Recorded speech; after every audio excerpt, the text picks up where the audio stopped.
आले दाराला, सुख शांती नाही घराला, सुनानं मुठीत धरलंय बघ पोराला. बरोबर काचू? माई तुला घरात आणायची होती सूनबाई, पण ती नागिनीपेक्षा कमी नाही. 25 वर्ष मुलाचा सांभाळ केला आणि 2च दिवसात बायकोचा बैल झाला. बरोबर काचू? माई सुनबाई करती घराने, काही म्हणायला गेले की आपणच रडती जोर जोराने. थोडीशी घाबरती नवऱ्याच्या माराने, पण तुलाच गप केलंय पोराने. बरोबर? मंडळी नमस्कार. आता ही जी आपण व्हिडिओ क्लिप पाहिली, ही व्हिडिओ क्लिप पाहिल्यानंतर नक्कीच आपल्याला हसायला येतं. कारण हा भोंदू महाराज एका सासूला तिच्या सुनेसमोरच भडकून देण्याचा प्रयत्न करतोय आणि ती सून बिचारी त्या भोंदू बाबाकडे आश्चर्यचकित होऊन पाहते. तर मंडळी, आपल्या देशात आणि राज्यात असे हे भोंदू, बेकार, तोतये आणि व्यसनी आणि स्वतःला स्वयंघोषित समजणारे हे महाराज आपल्याला दारोदारी फिरताना दिसतात आणि ते ओरडत असतात. भविष्य सांगणार, ज्योतिष सांगणार असं आरोळ्या ठोकत दारोदार फिरत असतात. तर अशा या भोंदू, बेकार आणि व्यसनी महाराजांविषयी मी या व्हिडिओमधून बोलणार आहे. तर आपण हा व्हिडिओ शेवटपर्यंत पाहावा अशी मी आपल्याला विनंती करतो. तर असे हे स्वतःला ज्योतिषी समजणारे बेकार भोंदू आणि व्यसनी महाराज आपले पोट भरण्यासाठी देशातील व आपल्या राज्यातील काही धार्मिक, देवभोळे आणि अंधश्रद्धाळू लोकांना फसवतात, त्यांना गंडवतात आणि आपल्या बोलण्याच्या करामतीमधून त्यांच्याकडून पैसे उकळतात. हे आपल्या धार्मिक, देवभोळ्या, अंधश्रद्धाळू लोकांच्या लक्षात येत नाही. परंतु ज्यांच्या लक्षात येतं ते लोक यांना कधीच दरवाजासमोर उभे करत नाहीत. हे जे निर्लज्ज भोंदू महाराज गावोगाव दारोदार फिरतात, यांना ना घरातील कौटुंबिक कलह, भांडणं, समृद्धी, यश, अपयश याविषयी काय समस्या आहेत यांना माहीत असतात आणि म्हणून हे या समस्यांविषयी विशिष्ट असे डायलॉग तोंडपाठ करतात आणि हे डायलॉग प्रत्येक दरवाजावर गेल्यावर तोंडपाठ केल्यासारखे बोलतात आणि ह्या ज्या समस्या ते मांडतात ना, ह्या समस्या घरातील एखाद्या सासूच्या बाबतीत, एखाद्या सुनेच्या बाबतीत, एखाद्या कर्त्या पुरुषाच्या बाबतीत किंवा एखाद्या लग्न होत नसलेल्या तरुणाविषयी किंवा त्याला नोकरी न मिळत असल्यामुळं तो खूप टेन्शनमध्ये आहे, अशा तरुणांना किंवा विद्यार्थीनींना ज्या काही समस्या असतात, जे काही प्रॉब्लेम्स असतात, ह्या प्रॉब्लेम्सवरतीच ते लोक बोलतात. आणि हे बोलल्याच्या नंतर समजा एखाद्या घरात एखादा तरुण समोर आला दरवाजात, तर त्यांनी जे विशिष्ट प्रकारचे जे डायलॉग पाठ केलेले असतात ज्यांच्यासाठी, म्हणजे त्यांनी ते जे विशिष्ट असे डायलॉग्स पाठ केलेले असतात हे घरातील सगळ्या सदस्यांविषयीचे असतात. म्हणजे तो तरुण समोर आला की त्याला असं काय बोलायचं की त्याला असं वाटतं, अरे या महाराजांना कसं काय कळलं की माझ्या मनात ज्या काही गोष्टी चाललेल्या आहेत, ज्या काय माझ्या मनामध्ये ज्या समस्या निर्माण झालेल्या आहेत, ह्याला कसं काय समजतात.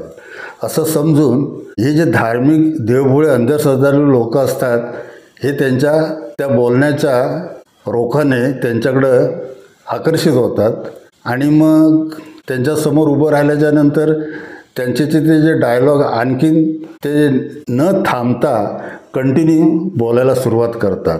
थोड्या वेळानं ते म्हणतात की दादा, मी तुमच्या घरात आतमध्ये येऊन बसू शकतो का?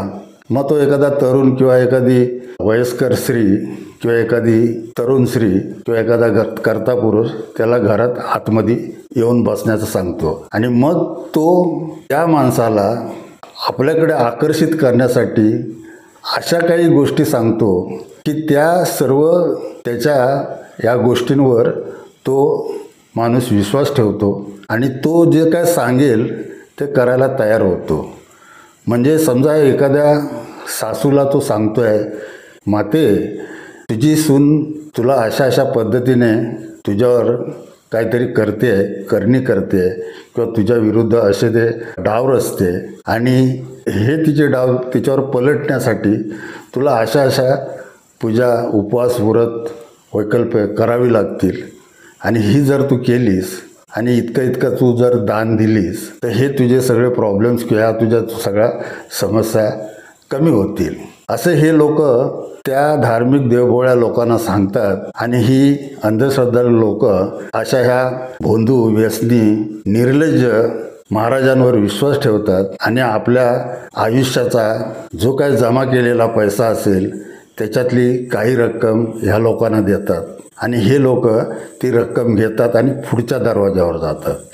पुढच्या दरवाजावर जाऊन सुद्धा तसेच डायलॉग मारतात. म्हणजे समजा पुढच्या दरवाजावर एखादी सूनबाई आली, तिला सांगतात, बाई तुझी सासूकडून तुला असा त्रास आहे, तुझ्या मनासारखं होत नाही, तुझ्या नवऱ्याला तुझ्या जवळ यायला देत नाही, त्यामुळं तुझ्या मनामध्ये खूप बेचैनी निर्माण झालेली आहे आणि ह्या समस्येवर तोडगा माझ्याकडे आहे, तो मी तुला सांगतो. तू जर केलीस तर तुझी सासू तुला त्रास देणार नाही. मग ती देवभोळी अंधश्रद्धाळू सून असते, ती खरोखर त्या बाबाला दैवी बाबा म्हणून त्याला आतमध्ये येऊन त्याला चांगलं पाणी चहा वगैरे देऊन तो सुद्धा तिला आपल्या बोलण्याने आकर्षित करून तिला सासूच्या विरुद्ध भडकवण्याचा प्रयत्न करतो. म्हणजे अगोदरच त्या सुनेला सासूविषयीचा राग असतो किंवा एखादी सून असते तिला सासूविषयी खरोखर प्रेम असते, परंतु हे असले नालायक लोक तिथे येऊन त्यांच्या नात्यामध्ये अशी भांडणं लावण्याचा प्रयत्न करतात. असे हे भोंदू निर्लज्ज बेकार व्यसनी महाराज यांना अशी ही धार्मिक लोक अंधश्रद्धाळू लोक दरवाजावर उभे करतात आणि त्यामुळं ही लोक अशा ह्या लोकांकडून लुटली जातात किंवा यांचं हे स्वयंघोषित महाराज शोषण करतात. असे स्वतःला स्वयंघोषित समजणारे महाराज लोकांना आपल्याकडे आकर्षित करण्यासाठी किंवा लोकांवर छाप पाडण्यासाठी भगवे कपडे परिधान करून येतात.